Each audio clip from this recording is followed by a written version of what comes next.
Hello, folks, and welcome to MotoGP Mac. I'll tell you, the best race so far this season. It was great from the drop of the flag to drop of the flag. Unbelievable. Really? I thought it was a little bit stale, to be honest. I was You did. expecting it. Yeah, I was expecting a little bit more fairing bashing, to be honest. Maybe it's the new rules where you can't really touch someone without getting a penalty now. But you had enough bashing in practice. My God, when whatchamacallit took his fairing right off. I mean, the whole front end of the bike. Was it? Yeah, no. I suppose look, that's kind of like we got accused last week, Jake, of Marquez bashing. So look, I want to clear a little bit up. Right? I call things how I see it, right? And if you acted at the asshole, I want to say you act the asshole. Yeah, that was not his fault. No, and it wasn't, right? And I called it in Friday's video. I said, look, that was not his fault. But where I think he was a piece of shit was when your man was lying on the ground and he didn't even come over and say, are you all right? Yes. And in the interview that was cut after between the two boys, he didn't even say sorry. Yes. It's not sorry that my fucking bike hit you. It is sorry for the whole thing all over. Do you know what I mean? That you could have got hurt or whatever. 100% agree. And that's my only thing about it. Like the crash, and like I said it on Friday, the crash that he had there, and there's a difference between that crash and Miguel Oliveira's crash, right? That crash, for me, was the same as what happened between Luca Marini and Enie Bastianini in Portimao. Marc was already off the bike, and the bike was crashing. Right? Yes, there's nothing you could do about it. It was the bike hit. It was the bike hit the Ducati. Now, the only thing then that Marc turned around, and I think this was taken a little bit out of context, in my view. I might be wrong, but in my view, Marc turned around and said the only one that could have avoided that accident was Zarco, right? And you kind of say, okay, Zarco would have been the only one that, and what I mean is, like, I think it was potentially avoided it. Do you know what I mean? Hit the brakes and whatever. But like realistically, I don't know. Did you see it on Saturday morning? Alex Marquez nearly got creased by Maverick Vinales. Right. Do you know what I mean? So like there is a fundamental problem in that pit lane of that people are coming out into the losing it and doing it. So like I wonder, will there be next season there? Will there be something with that pit lane that it's like you go around? It'll be a long pit lane that you come out and feed in, maybe turn 3 or something like that. They seem to mesh into each other in that pit lane. Yeah. So look, I think Marquez. And I think Marquez in the sprint race proved what we were saying about the toes and all of this, right?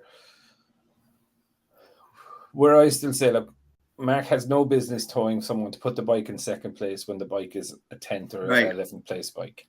That's his word. All he's doing is getting in the way and going to cause an incident. Yes. And, you could see, I actually think they were running out of parts, Honda, where this weekend there were so many crashes. Do you know what I mean?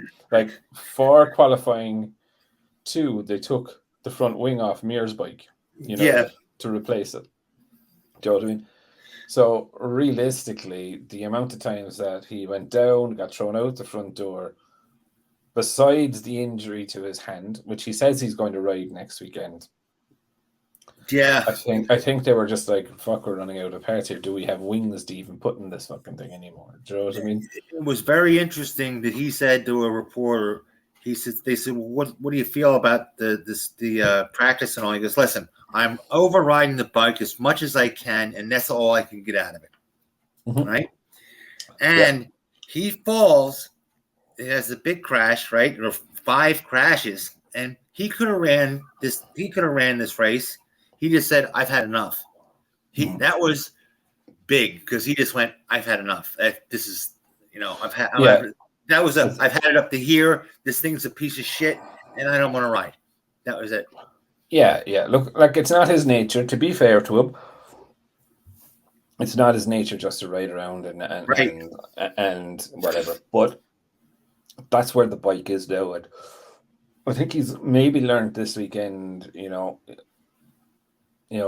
doesn't bounce as well as he used to. So I think he needs to figure this out. Okay, Assen is a different type of track now as well. Do you know what I mean? Like it's kind of funny where this track, you can feel the front end and you could see the Honda was just all over the place and it was biting all of them. Now, when the other thing and freaky thing to take into account that when the race started today, there was only one Honda started and there was only 3 Japanese bikes. Yeah. Remember that. Only 3 Japanese bikes. Look, I think they're in a lot of trouble. Surprised. He looks so down. I would not be surprised. Like if tomorrow he said, "I'm not going to run the rest of the season," it wouldn't shock me. Put it that way. So what I do know is that Bradl is out testing Tuesday and Wednesday of this week.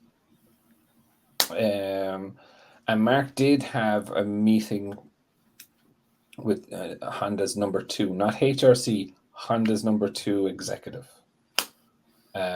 without Pooch during the Misano or the Mugello Grand Prix weekend.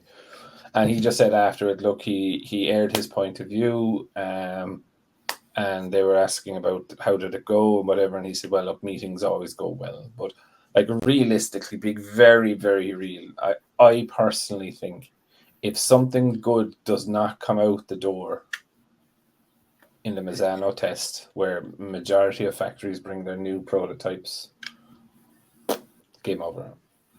Yeah, Marquez said it was game over. This if it didn't get something good this race. Remember? Yeah, but look, to be very honest, right? With the Calyx chassis, they're not really going to change that Calyx chassis for 3 or 4 races. To be fair, right? Yeah. They need to generate enough data. So what are they going to fucking change? The electronics, the engine? Right. They can't. They can tweak the electronics. Yeah. So look, but you're dealing with a rider that's not. Let's just face it, ain't the box, but sure, look, right? You put a fucking wing on a bike that's going to slow you down. And because you put it on the other fella's bike and not his bike, he wants it. Do you know what I mean? So you're dealing with children anyway, right? So I got a question for you though. Mm-hmm. Who's the guy? Because I was doing something and I picked up on the side. Who was the guy that they said, "How's the Calyx chassis doing?" And he goes, everybody starts saying, "Is it the Calyx? Is it the Honda? Which one are they running it?" He goes, realistically, they're just making it for us. Did you hear that guy? He goes, they're just making the chassis. We're giving them the data, and Calyx is just making it. That didn't make any sense whatsoever. That's fucking horseshit, right? They're like, of course they're giving them the data. Calyx are receiving the data off of their chassis, and then they're saying, okay, so there's the data and there's the rider's feedback, and then Calyx are strengthening or weakening or are looking at simulations on how exactly to do that. To be fair, I don't think Calyx now at this stage are going to turn around and say, "Oh yeah, well, Honda, firstly, right, you've made a chassis and it won't fucking turn." Do you know what I mean? Yeah. We've made you a chassis. Okay, their baseline data absolutely 110% came off that. But as these Grand Prix, and this is what I alluded to a minute ago, it's going to take 3 or 4 Grand Prix with the Calyx chassis so that they can understand what's going on, right? And that's 3 or 4 Grand Prix with 2 chassis minimum out there, right? Right. So they can understand what is happening. Now Nakagami did have a Calyx chassis this weekend, and it wasn't robbed from Mears.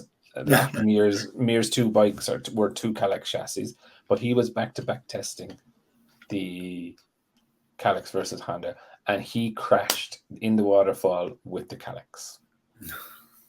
So look, like they're in mighty trouble. I think Mark has probably done an awful lot of damage to his reputation, his personal reputation, by what happened with Zarco this weekend. If I'm honest, I think a lot of people.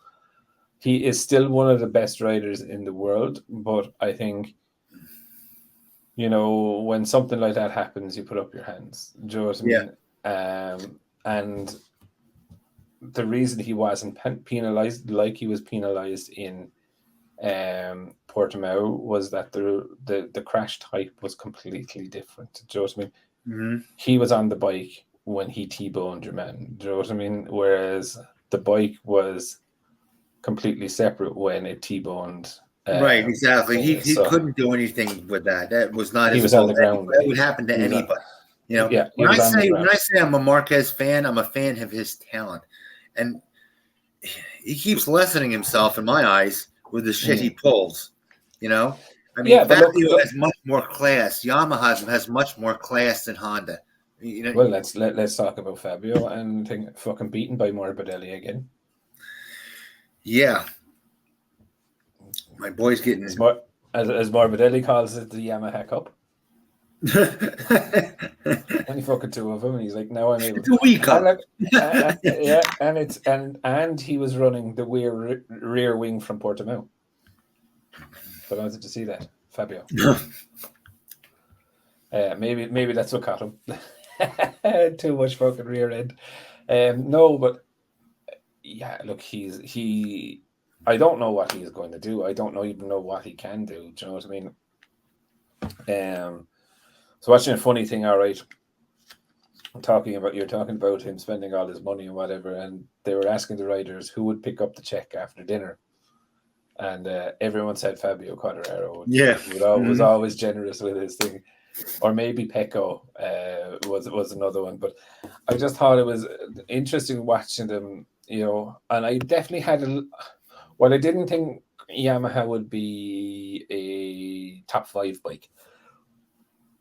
I thought with the lack of aero, the tight nature of the circuit, the turning nature of the circuit, I thought like maybe all right they'd be comfortably top 10. Well, one of them, and yeah, I know. I was like, Jesus Christ. Yeah. Now look, they've had a history of doing really well there, and doing completely shit there. Look at Maverick Vinales. That time I think he got lapped, didn't he? But or nearly lapped, finished dead last. But yeah, I was a little bit taken aback because Fabio started well in the main race this time. The last in the sprint race, he got pushed out and lost a load of places, and you can kind of say, okay, well, fair enough, right? But this race, he was running 10th, and I was like, man, that's solid enough if you can hold it, but he just sank then like a stone. Didn't sink as fast as Aleix Espargaro, who was like, I won't even class Jonas Folger as a finisher. Like, you know what I mean? He was miles behind, but like Aleix Espargaro, who was up towards the front, but he sank all the way back down to like 18th place or whatever it was, you know? Now he is injured. He had a cycling injury again during the week. He has the heel injury, can barely hit the rear brake. But kind of one of the things that I was thinking about then during the week was like, we had three races in 3 weekends. Do you know what I mean? And then we have nothing for 5 weeks. Do you know what I mean? I know it's summer break and it's all of this and that and the other, but like, do they really need to take a 5-week break? I think it's probably because a race was done, but it was just like... Yeah, it just seems like they came off the break before. Uh-huh. You know? We had a 4-week break before these three. You know what I mean? And it's just like, I get it, but it's just... Doesn't make too much sense. That's how to lose fans. I tell you that right now. People will lose interest.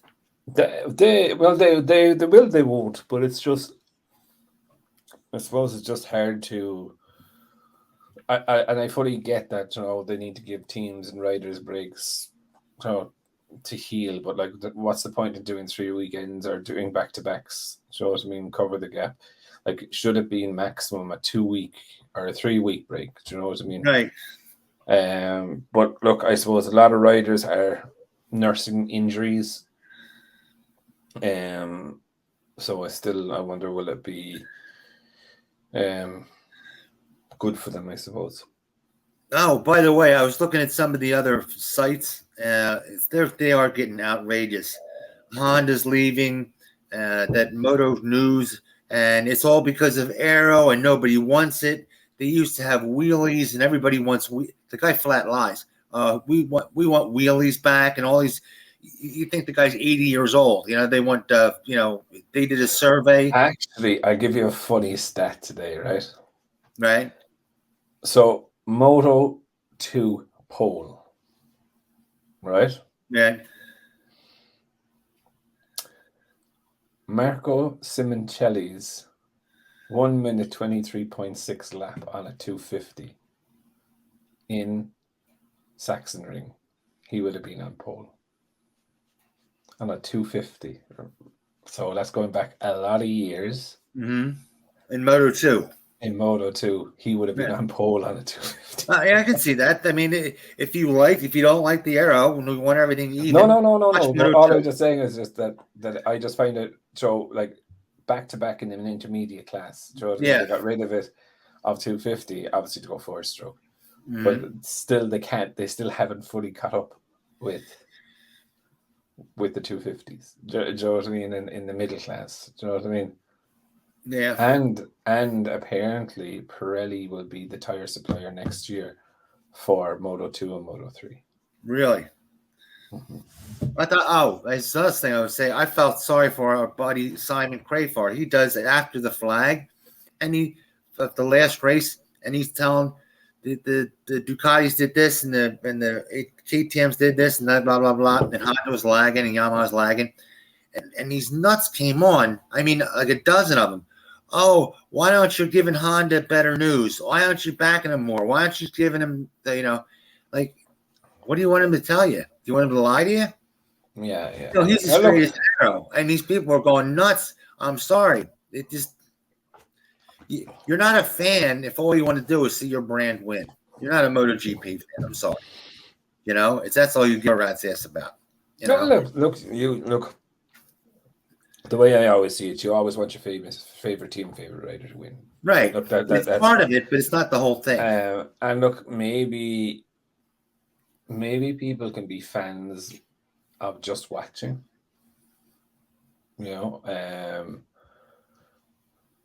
How do I get it? That they don't get into the integral nitty gritty of the politics of all of this. That they sit down and they watch a race, and I actually class it like UFC.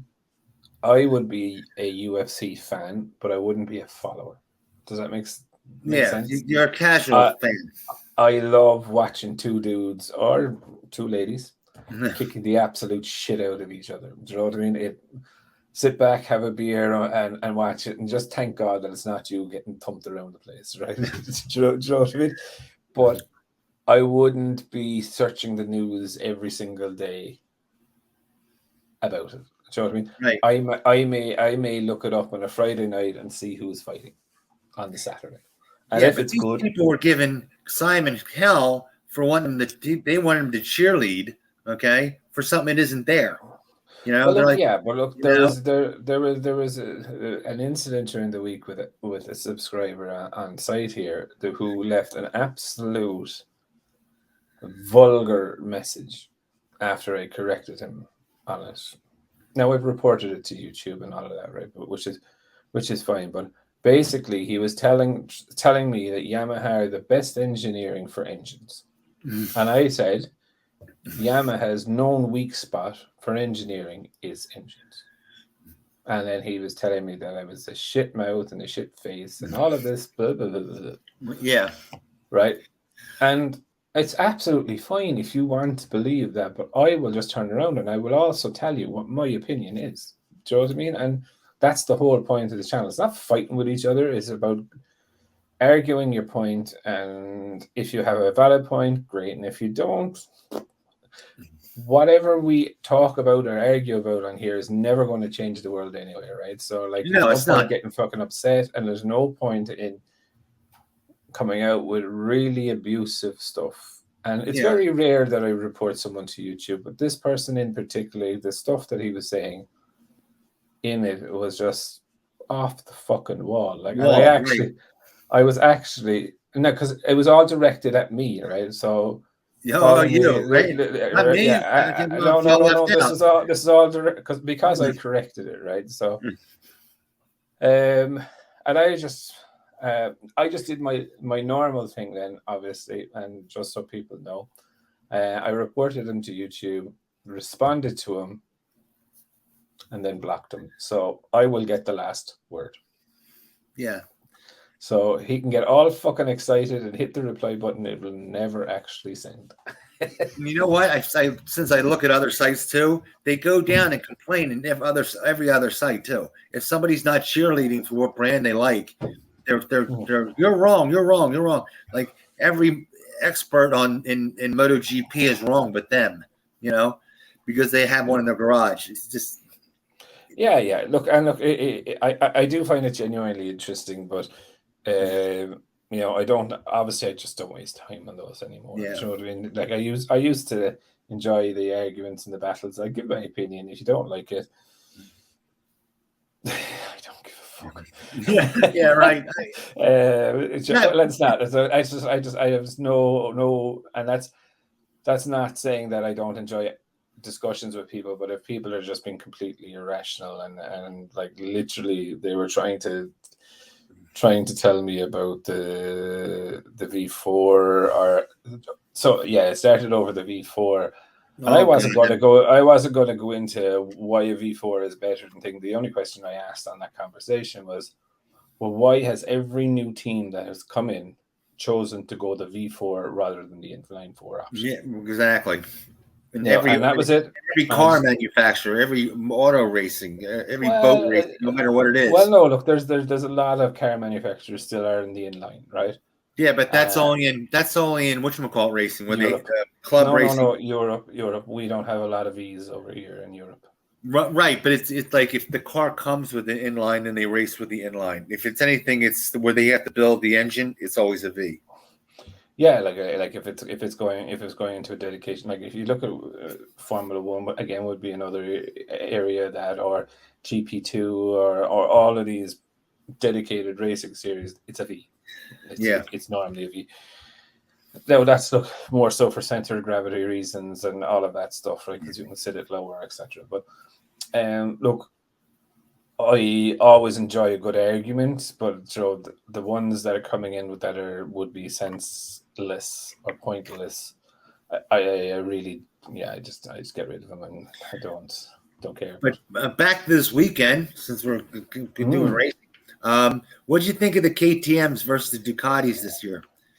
You notice it's a switch where the KTM's they're actually a little faster than the Ducatis, but the Ducatis were the one to turn better. I kind of disagree. Well, that's what they're always saying. Every announcer saying it's the. I think Ducatis are the best turning bike in the grid. They're saying the Ducatis are probably the best at high speed. Well, they're always the best at high speed. They started at the get-go, right? But take the waterfall as a prime example of it. That's a high-speed corner. And the Ducatis were just fucking comfortable the whole way through it. Do you know what I mean? Yeah. Whereas you could see the KTM was a little bit fucking leery, do you know what I mean? And you could see Jack Miller, for instance, he was getting nailed every time at the bottom of the waterfall. And that's not Jack, right? That's he just can't get that bike through that corner that fast, right? So I think then on the really, really dirty, tight ones, the KTM turns better. Do you know what I mean? The announcers are saying they're getting better times through the tight ones with the Ducati now. They have for the last two races. They were saying that. Pecco is probably one of the surprised me actually, but But if remember, and I call this, I think it was last year. Pecco was riding the Ducati in a Moto 2 style. Yes. Or a Yamaha style. I call it a Yamaha style. Yeah. You could see, and if you go back and you watch the replay, okay, Jorge Martin was miles. It wasn't miles faster, but he was more aggressive coming out of the corner. But you could see Pecco every time. Pecco was wider than him, wider. Again, arcing the corner, keeping the speed up, and slowing. And I reckon if you could hang with Pecco for 8 or 10 laps as another Ducati rider, you would learn what he's doing. Going into the race, Martin did have the measure of him on acceleration. But Pecco pinned the gap, in my view, at like half a second. Yeah, but go out to 7/10. That riding style of Martin square and off the corners is more or less what you're saying. Gives them a greater drive off the in the straightaways.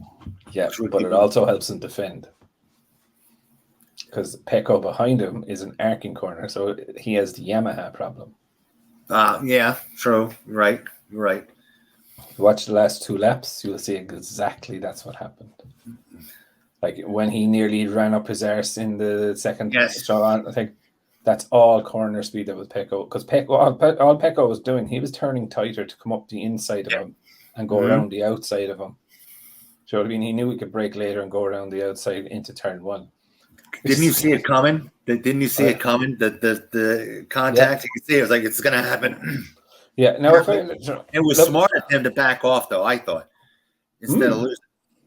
Yeah, but again, look, you could see though, right, when Pecco could run his lines, he started the last lap 0.3 of a second behind, and he nearly measured him coming out at the last corner because he was able to run his own lines then. Do you know what I mean? And that's kind of where it is. So Pecco is a demon on the brakes, so he'll get most people on the brakes. But then once he can run his own lines, that's why he's so fast. It's just he has like a Yamaha riding set, which is brilliant. Do you know what I mean? Because he's actually using, in my view, the strengths completely of the V4. Do you know what I mean? Because even if he comes out, I know. Even if he comes out of the corner, he can use the horsepower coming out of the corner, which the Ducati has or the V4 has. Do you know what I mean? And he's found a way to keep that corner speed up. Saying that, in a very slow corner, I still reckon the KTM pivots easier than the Ducati. All right. Well, I won't say it's better, but it pivots easier. That's between you and the announcer, I guess, because I'm just telling you, I'm relaying the messages that I was hearing on that. I'll go beat the shit out of him. Sorry. But I thought it was smart for him to back off, because Bagnaia would have had to do a monumental risk, take a monumental risk to pass him on that last corner. You know what I mean? To pass him after backing into him, he had so much time to make up that he had a great risk of taking both of them out. That was probably a dangerous time for Pecco, because that's the time where he pushed past the limit to try and close that gap. Exactly. But again, like, I don't think he settled for second either, though. Do you know what I mean? Like, he ran that last lap. It was a pretty good last lap, Joe. But then Zarco, I was a little bit disappointed with Zarco, I suppose. Like, he was doing good pace during the race, but again, the opening laps just killed him. You know. Yeah, I don't know. I mean, how can somebody have that many podiums and not have a win? You'd think you'd fall into one pretty soon. You know what I mean? You'd think so, yeah. But look, I like Zarco. He's a really, really good character in the grid, and I think he handled the Marquez situation far more professionally than I ever could. Yeah. If I'm honest, I'll be very honest with you like that, because I would have gone over and punched him. Yeah. No word of a lie. Just fucking don't fucking blame me, prick. Joe, yeah. That would have been my reaction, but like, he was very calm, cool, collected. Nice guy. Probably that's what kills him. Do you know what I mean? That final bit of, like, I'll go fight you. Yeah. You know what I mean? I would be the guy who would slam on the brakes when he goes to tow me, put a toe on me. I'd be like, stop, all right, cut the shit, Yeah.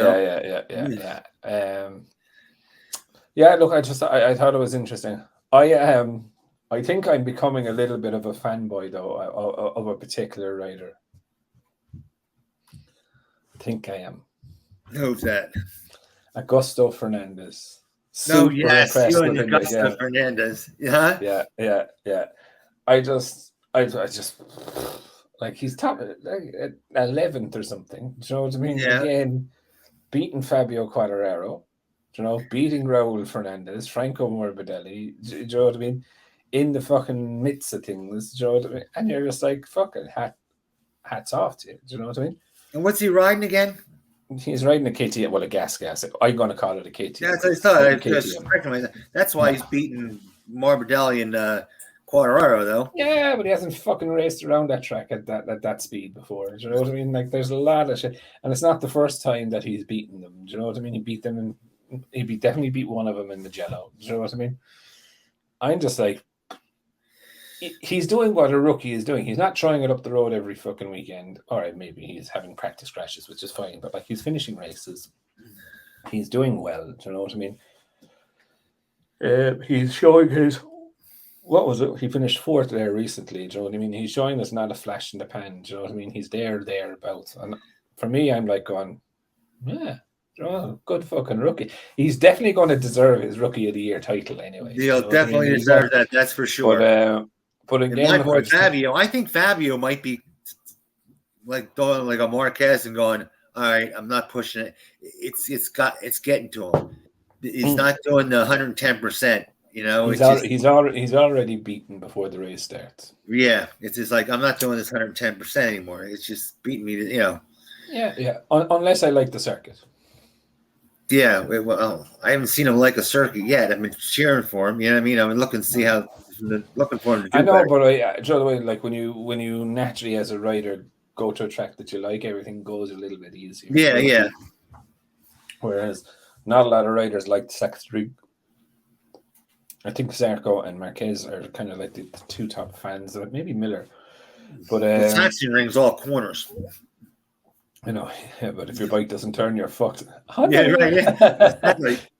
Yes. No, look. I think the first two laps were everything, but they got a bit stretched. Do you know what I mean? It was good racing, though. I mean, they might have got stretched. You had a couple guys here and a couple guys there, but then they had battles in between in those groups. You had battles in each group, so it was good racing. Yeah, I don't know.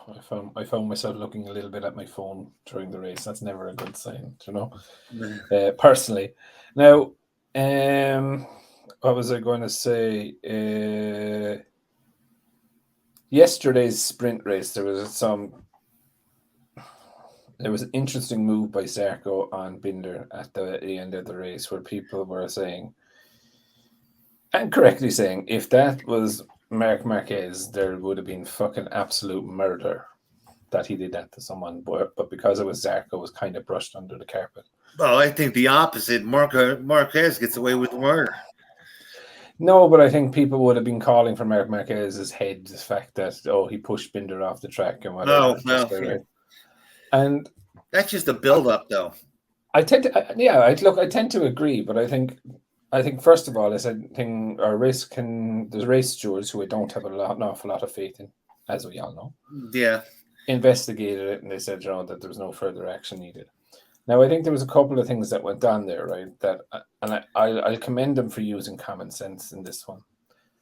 I class it like your credit rating, right?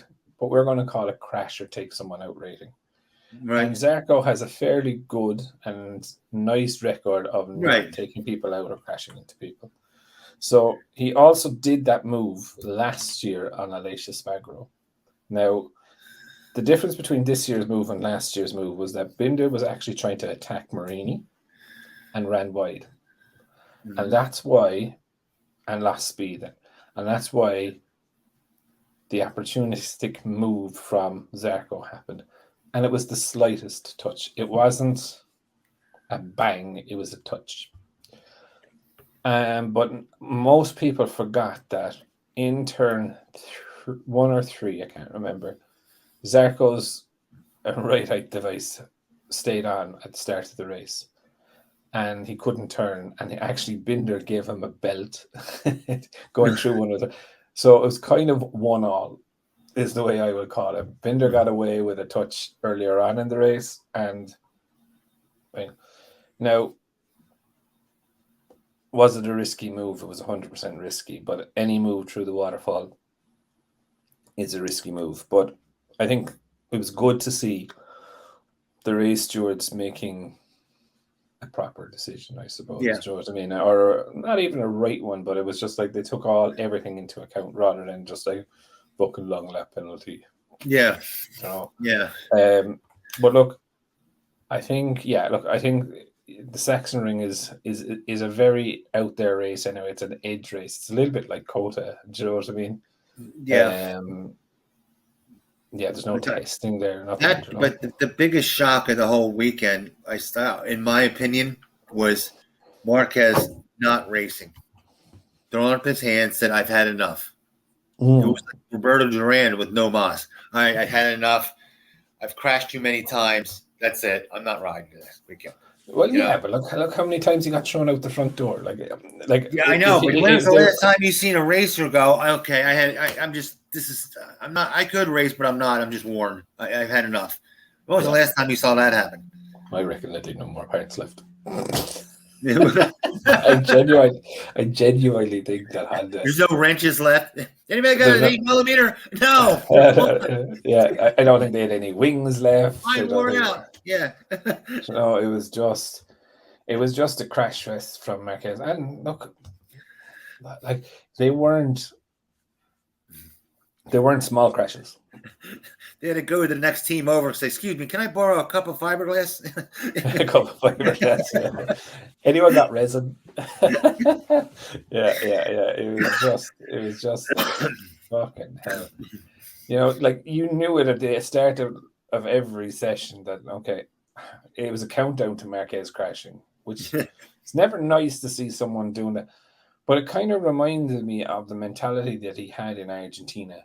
Do you know what I mean? Where he's like, I'm going to fucking do this no matter what. And remember, he barged his way through everyone, right? Right. And it's just, I think there's valuable lesson learned here for him that, you can't just push your way through it. Do you know what I mean? If it's not working. And now he's at the age now of where he doesn't bounce as well as he used to. Right. And he just doesn't. And you could see it in this morning's warm-up crash. Like, he was on the ground. He was like, "Give me a minute." Yeah, you know what I mean? He looks, even when he goes into the pits, he looks worn. I mean, he looks like a wet rag. Like, I had enough of this. I think he's looking for the door now. I think he's thought. I bet my bottom dollar he's already called the lawyers. Oh, I'd say so. Yeah. I would think they're looking at that get out of jail card now. I think so. Yeah, and I remember that they splashed it all over. It was 4 years ago, but they splashed it all over. The third year of his contract, he had an out clause. Well, what I thought was very interesting was that after the meeting and whatever, and it all came out, the Honda number 2 of Anywhere were like, we're not worried about Marc leaving, but we respect his decision if he does. Oh, I didn't hear that. That was apparently a statement from him. So, I'm not sure whether Marc will they let him leave. I don't know. I think that buyout clause will be very fucking expensive if it is. I thought they had a performance clause in there on their end. He has if you don't win he can walk. Yeah. Well, look.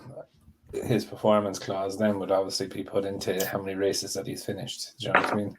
Mm-hmm. Yeah. So with the injuries and all of that, he might not be. And would you and as a PR thing, would you want Honda? Would Honda want to keep him there when he doesn't want to be there? All you have to do is come out and say, "I don't want to be here, but they're making me race," and you could badmouth him for a whole season. What are they going to do? It would be a disaster to have him on. That's what. But look, they would just leave him at home. So if he's going to be like that, they're just going to leave him at home. Like the worst damage, and if they wanted to get dirty, the worst damage you could ever do to a rider, is not have him ride. Right. True. But then, and again, that would make Honda look like the biggest asses that ever walked. I don't think they really care about that right now. Do you know what I mean? Like someone's bad-mouthing them or bitching about their bikes or whatever. Fine. They have a fit. Stay at home. Do you know what I mean? And, I think, like, personally, and I said this in the video during the week, and some people reacted maybe. Personally, myself, I think like, for example, Stefan Bradl is not elite enough to be the right test rider for Honda, right? No, I I agree. think so. But Zarco, if you put Zarco, the likes of Zarco now, right, who is not on Pecco's pace, right, but is not far off it either, right? So he might be 7/10, maybe under the second, right? And if you could make the Honda go well with two ordinary riders, two Zarcos, right, and then you give it to an alien, Right. that's where the thing happens. And like a number of people are going like, oh, the Ducati is an amazing bike, and today 8 Ducatis in the top 10. Yeah, Okay, they are amazing right? bikes. Right, they're the best bike on the market. Period. But Pecco is the fastest Ducati rider currently. If you look at the championships, he is number one. He is the fastest Ducati rider. Yeah. Right. But Di Giannantonio, who wouldn't be on his level, I think Di Giannantonio would be faster than Bradl. Do you know what I mean? Oh yeah, Still too young, but do you know what I mean? But that's where you're seeing what the GP22 is capable in, say, an ordinary rider's hands. Do you know what I mean? And yes. it's Good still choice. there. Good So choice. if you put an alien on that, i.e. Pecco, Martin, Bezzecchi, now you're seeing what its real fucking potential is. Right. He can make that bike. He can get it in within, how can I put it, an edge level where you're getting near the edge. So you can't have the things, you and me going out there puttering around. That's not going to, No, it's not. It's not. And it's like one of the things that came up with in my mind the other day when it was actually last Sunday when I was looking at Jonas Folger, because we all know. Well, I'm not sure do you know yet, but Danny Pedrosa is coming back for the Misano Grand Prix. Yeah, and got me thinking of Danny is the perfect test rider. He's the perfect one. Like you saw him there. The last time he went out in Jerez, he finished 6th. Right. You know what I mean? So like that fucking bike is pointing into the grid because the test rider is fucking there. The data is relevant. Blah blah blah blah blah. Right. But you know who Danny Pedrosa's replacement is? Folger, who is fucking last in every single race he's taken part. I know he's getting used to the bike, and I know there's a lot of things, right? But there's a fucking rookie on the same bike as him, whooping his ass. So if you look at a KTM, need to start to find someone who's fast. Right. As Danny, for when Danny decides to call it a day. Yeah, to give it to, Honda need to find a fast test rider that gives relevant information. Now, to say that they have Mir and Rins, yes, but I think that's not enough, right? What I mean, like, Rins is not on the same equipment that Mir is on. So how is he going to help this data? They need Honda need to turn around and be like, in my view, they don't need an alien right now because they're in such deep trouble. That alien is only causing more problems because they can't get back to the simple fucking engineering status of build a bike for everyone. Well, one of our members asked, Alan had a good question, is, well, if they're copying everybody's engineering, why can't they get it right? And I wrote back and I said, because they hired engineers that KTM had fired for being incompetent. You have to have the baseline. You have to have good engineers. You can't use the bottom of the barrel or the guys that got fired, making Civics. They have to have the passion back again. Well, yeah, but I think it was Simon actually. It was Simon that told us that. Remember? So yeah, Simon. Yeah, so KTM hired all the Honda things and fired them. They poached them. Yeah, they poached their KTM. Yeah, and then found out that they were incompetent and fired them. And Honda hired them back again. So the couple of things I think for me is, this is.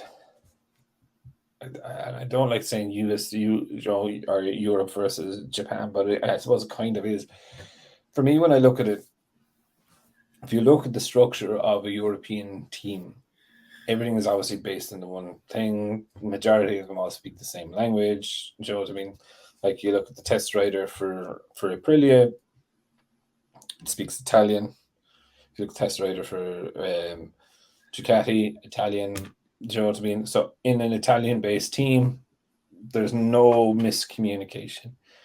When the test rider is talking to the engineer, they're talking to the problem solvers. Do you know what I mean? Doesn't everybody? I'm asking you. Doesn't everybody just speak English now? No. The Italian teams overblown on talk. television. Like it seems like everybody in Europe and speaks English. No. Okay. So you'd hear it. You'd hear it sometimes. A lot of the engineer speak would be, and it's done. So So this is why they normally let UK or English speaking networks in, to say the likes of, like, you could hear Marquez the other day. He was speaking Spanish to your man Hernandez, right? Mm-hmm. With his little fucking walkie-talkie thing, right? And that's why they let the UK ones in then, because they can't understand what they're saying. The majority can't anyway. But when you look at it then, and Razlan said this, when you were talking to someone from Yamaha, just say, he writes it in a clipboard. Right. And that goes back to Japan. And you don't actually have a direct contact with the problem solver. You get to the he said, she said bit. Yeah, and there's a translation there between the engineer on track side and home. Whereas with the European-based teams, 9 times out of 10, there's the engineer is there, the department owner, the electronics department owner, for example, is there. Do you know what I mean? So there's no lack of communication. It's all the one language. Right. They're talking about it and a solution. Doesn't mean it always works. No, it doesn't always work. But if you look at the teams now, you know what I mean, and the front running teams, they're all speaking this in what I would class the same language, because they're all going after the one engineering method. You know, if tomorrow morning we were told, or you also seem to be speaking Italian, to be honest with you. You all seem to be speaking Italian, even in like Yamaha, when they're Yamaha guys, and they're all speaking Italian. Yamaha Europe is based in Italy. Yeah, it's based in it. It is based in Italy. So, but again, look, it's a fundamental. Well, look, there's a couple of fundamental problems. As we know, with the Japanese, there's some disconnect there between the mentality of building a current MotoGP bike and one that was successful 10 years ago. And I just don't think they have moved on enough. That and their egos too big. I don't think it's ego. I think it's ego. They think we're good. We've always been good, and we're good. Kind of, even when they make a mistake, we didn't make a mistake. It's you. You know. Yeah, look, I think they're being pretty humbled anyway this year. Do you know what I mean? Well, they're getting humbled. That's for sure. Shit, yeah. I'd like to see the person writing the weekly race report that goes to the Honda board or to the Yamaha board. Do you know what I mean? To say this is what's happened. Next weekend is probably one of my favorite races. Awesome. Will genuinely be interesting to see what happens there. It's probably a Ducati land, but there's a couple of dirty pivot corners in Assen, and it comes out onto a fast straight, if you know what I mean. So it's like it's all acceleration. So I'm really interested to see how the KTMs will handle that. You know, I think in the beginning of the year, remember we were saying, everybody said the KTMs were slow and couldn't turn. They couldn't get out of their own way. They were at like the dead bottom. Yeah. Remember? That's because they put a hinge in the middle of the frame. I don't know what they did, but my God, did they do a turnaround? They have, yeah. Look, it's for me. Again, there's a that garage, I believe, speaks English, mainly because of the riders. Both can both. I think Jack actually has a little bit of Italian or Spanish. I'm not sure which one it is. And what are they going to But do with Pedro Acosta next year? They said he is scraping I think to be in MotoGP next year. so. They have till the 30th of June to tell him if he has a place in KTM's MotoGP or not for next year, and if not, he can probably talk to other people if he wants. I don't think they want that. So I think they're like now. Pit Buyer came out during the week and he said, "Oh, when I said that we're not, we don't need Marquez or whatever it was," he said. I thought that was taken out of context. Of course, any factory would talk to Marc Marquez. Yeah, I still believe that conversation has happened, and I believe there is a conversation still going on. Whether it is 24, I think he's talking or about 25. I wouldn't. I'll bet you money that Marquez is talking to all three Aprilia, Ducati, and KTM, or Yamaha. all of them. All of them. I reckon he's even talking to Yamaha. I don't know. I would think right now in the situation he's at, he doesn't want to go from. He doesn't want to build a bike. You said it. He doesn't want to build a bike or develop a bike. Yeah. No. But he's like looking for a bike that has a front end. Yeah. He can ride like. There's a good saying out there that. If you were in his shoes, though, wouldn't you finally go, listen, my whole career I've been riding around a crap handling bike and riding around problems. For once, can I have a bike that I'm not riding around problems? I'm just going to get on it and ride and do my best. So I have a weird way of looking at, the GOATs and greatest of all times and all of this, right? And like, if you win all your championships with one manufacturer,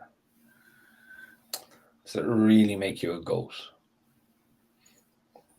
Well, in his case, it makes it even better because the bike, he's always on the worst bike. Yeah. No. What I mean is if you look at, I suppose the like, and I know it's it's Formula One reference, but you look at the likes of Fernando Alonso, won 2 world championships with Renault, went to Ferrari, went to McLaren, went to the Alpine, went to all these, never won another championship. Right. Do you know what I mean?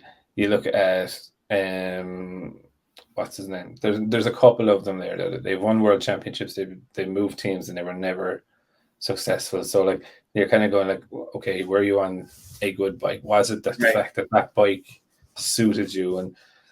And like this is kind of things where I look at it like the Schumachers, the Hamiltons, even Rossi. Do you know what I mean? You change the manufacturer and it brought something with you that it wasn't just the bike, it was your talent and your natural talent.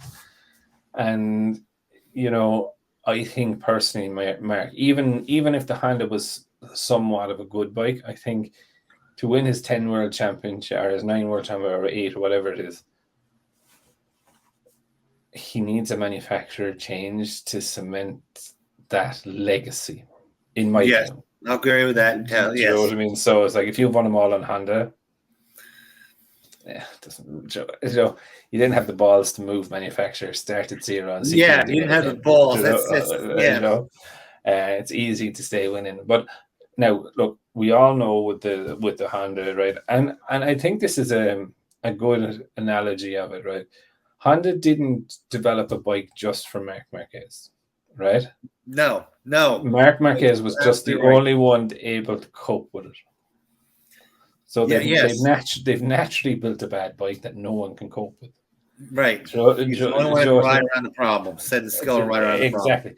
And that is his natural skill. But it's still, for me, it's just when I look at greatest of all times and all of this, there has to be a switch of manufacturer in there for that. And the other thing I suppose up with Mark, I wouldn't be surprised to see him leave at the end of the season. I don't think anyone would. I'm just not sure he can get out. Or if he's going to get out, it's going to probably cost him the majority of the money that he has. And then that's going to come down with, do I want that championship or can he wait? He can get out without spending his money. Don't get me wrong with that. I think no. I think it's going to cost him an awful lot of money. No, because I'm telling you, in 2019, if he had all the cards, they needed him.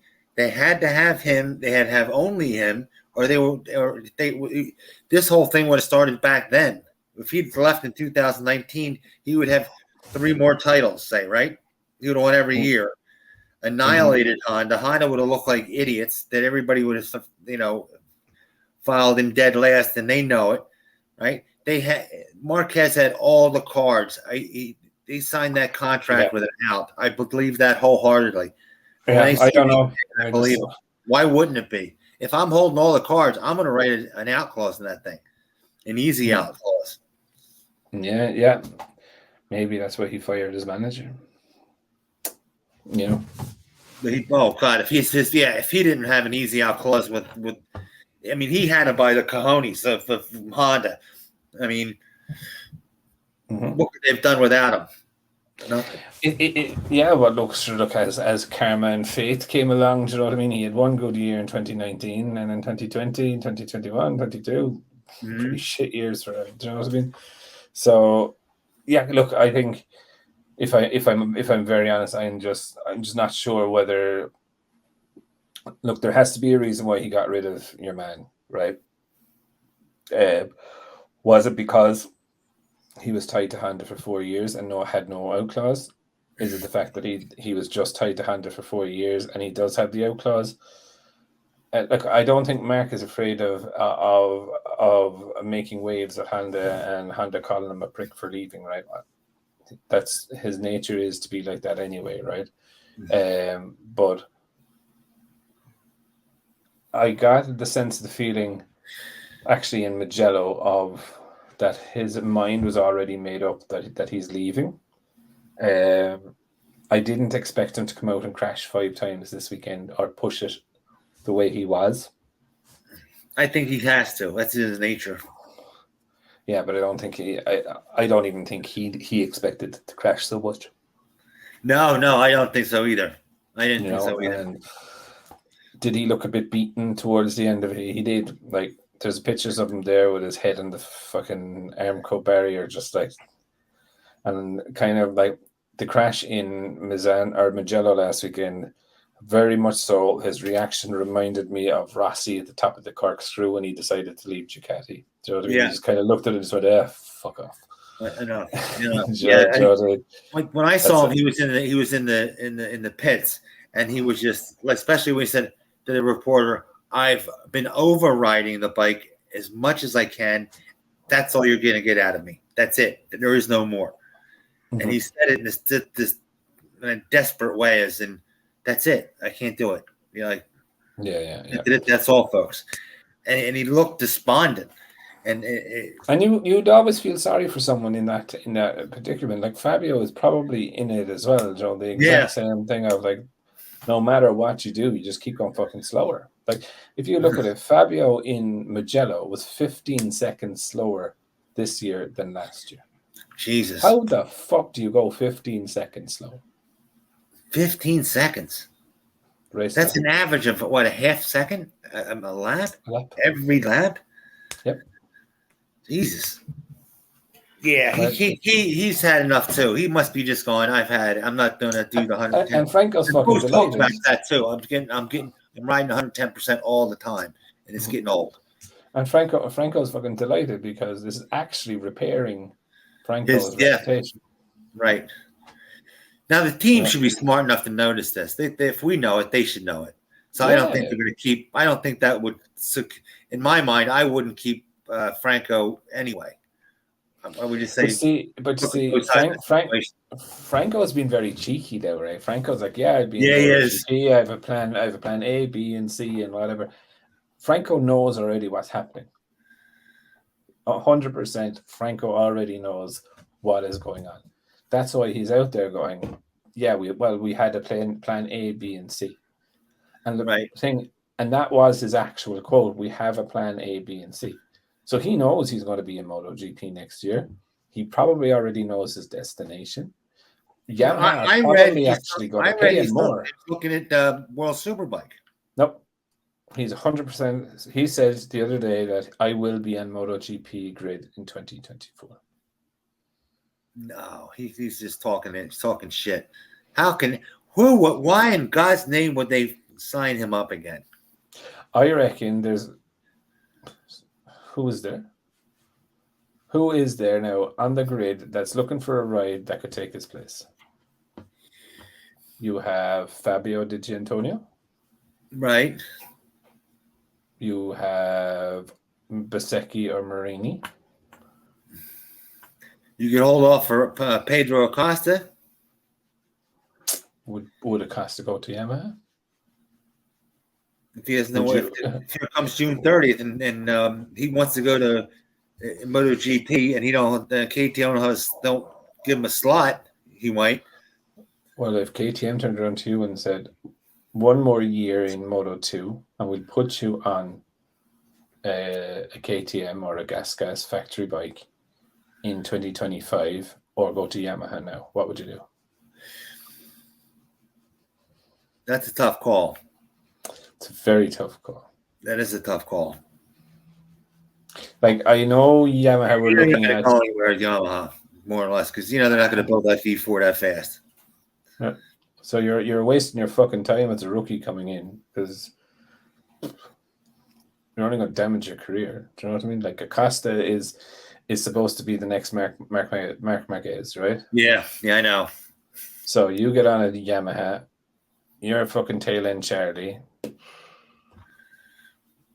I don't see it personally, not yet. I don't see Pedro Acosta as the next Marc Marquez, not yet. I want to see more out of him in Moto 2.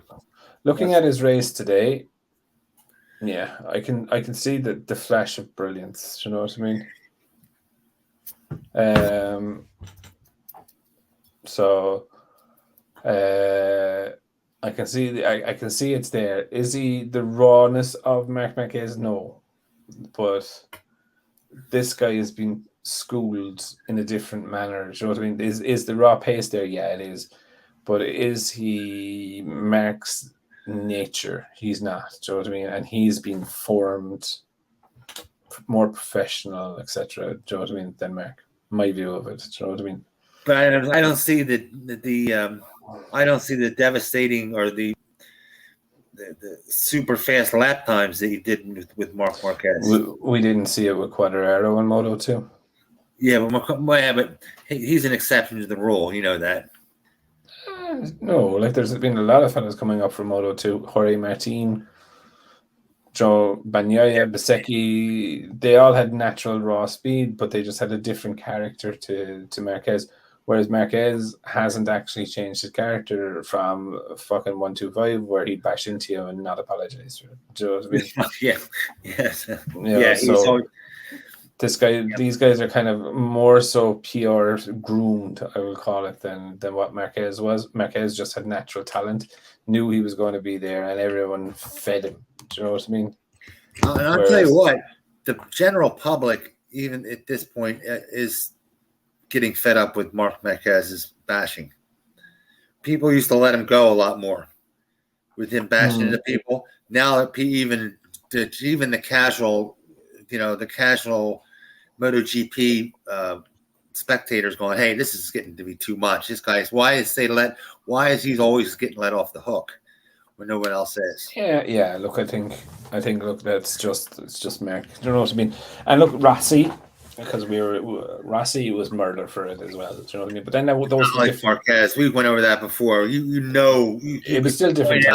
When times he did it, I mean, you run out of fingers if you do it in toes. He's with Marquez. That's it. And look, and I suppose that's where we mentioned earlier, like Marc Marquez's credit rating is poor when it comes to incidents or having incidents. Do you know what I mean? And that's why. When he says, "Oh, I made a mistake," it doesn't even come across credible because, like, even when we were going on about towing, there's a difference between a marker and fucking a tow. Do you know what I mean? And like, right. I know someone said, in the comments recently, If Marc hit the back wheel of Maverick that time, it would have been Marc that went down, which is true. But it would also have destroyed Maverick's lap time. And it depends where in the rear wheel that it hits him. If it hit him halfway up the swing arm, it would have been effectively like a T-bone. Yeah. Do you know what I mean? So it's not always front wheel loses to rear wheel. It depends where that you hit that rear wheel. But look, I think, look, he's lost a lot of credibility in the past couple of weeks, in my view. I think he's an outstanding rider. And walking away from or running away when he saw the red flag, he had ample time to go over to Zarco, who was still on the ground at that stage, and just say, "Hey, are you all right?" Or when they met face to face after, "Are you all right?" He just said, "Oh, you're very lucky." Yeah, I know. And that was an asshole move. Yeah, but anyway, look, I think Assen next week. Can't wait for it. Also, a big weekend or big week in this household. My young fella is graduating from what we would call primary school, so he's going. Congratulations, kiddo! So so he's turning into a little teenager. Well, no, teenager in November. So you know yourself, the arguments now are going to start. Oh yes, big time. Yeah. Don't judge me. Blah blah blah. Yeah. I just let him know as it's like he might know best, but I know better. Yeah. Remember the old saying: "Don't do as I do, do as I say." This is not a democracy in this household. Exactly. Yeah. But anyway, look, all is going to be good. I want to give a shout out because this is America. Motoplex Westchester, they're having a ride on a group ride. Do you have those in Europe? Group rides? We do. Called gangbangs. Like 100 people show up at a dealership and then they go ride. Literally. Yeah, well, a ride now in Ireland means completely something different. Yeah. Okay, well, the 100 people will show up, say, and then they map out a route, and then like when you're going across stoplights and stuff, they block it off so everybody can go through, that type of thing. No. Look, like we do have kind of charity day rides and all of this here, but a ride in Ireland does not mean a ride on a motorcycle or a ride in a car. No, that goes without saying. That's been around since the West. But Americans seem to forget that when they come to Ireland and they're walking into the pub and they're like, and they're like, "Hi, I'm going home. Can I give anyone a ride?" It's just So a ride in Ireland, for anyone that doesn't know, is hopping on the good foot and doing the bad thing. Yes. Yeah. Yes. But anyway. They're doing one the 25th and the 29th. So, see, I want to give shout-outs for that because we don't have enough people riding in the United States. Right, yeah. You must have 10 times as many people riding in Ireland as the United States, believe it or not. They're not very common in Ireland. So, motorcycle ownership. You have many more motorcycles in Europe and Ireland and all than they do. Americans are chicken shit. I'm sorry. They're like, "Oh, you're gonna crash!" No, and they panic and whine and cry, and they might get hit. And it's all about, "Oh, I might fall down." Grow up here. Have some fun. Right. You'll be all right. Sure, you have good healthcare systems, right? Yeah, Got insurance? Yeah, certainly. Yeah, when the men were men and the sheep were scared, is what I tell them. You know what I mean?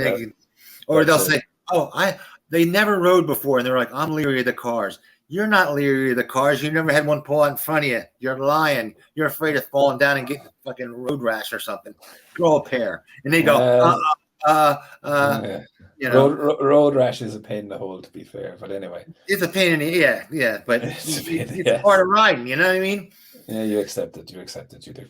Anyway, we'll wrap it up there for this week. Thank you very much, Jake. And thank you, everyone, again, for listening.